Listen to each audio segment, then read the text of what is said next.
अस्सलामुअलैकुम गाइस, आज हम आए हैं फोर्ट्रेस। फोर्ट्रेस में इतना रश है कि आपको बता नहीं सकती। ये ईद का दूसरा दिन है, बहुत ज़्यादा रश है यहाँ पे।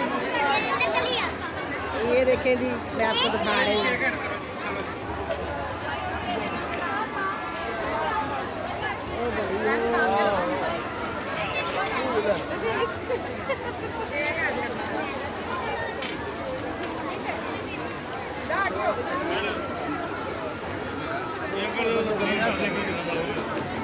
अभी आ जाओ।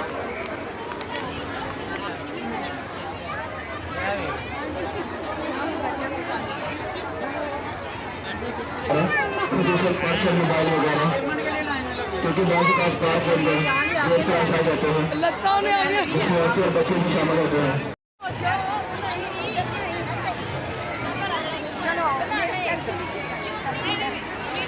सामने आ गए, उनकी फैमिली को इंतजार कर रही है।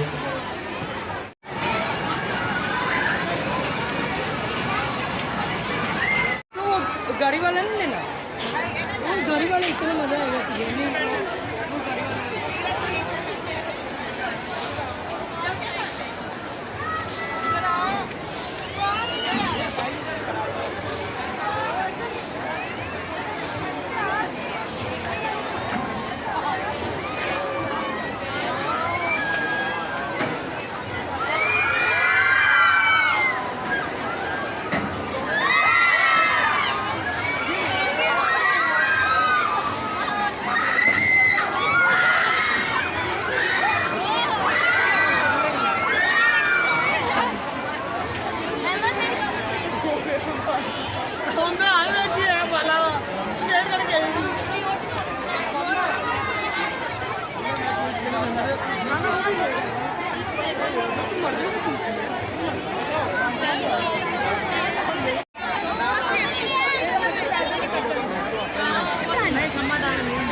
एडी गर्मी जाने खलोता के मेरे पास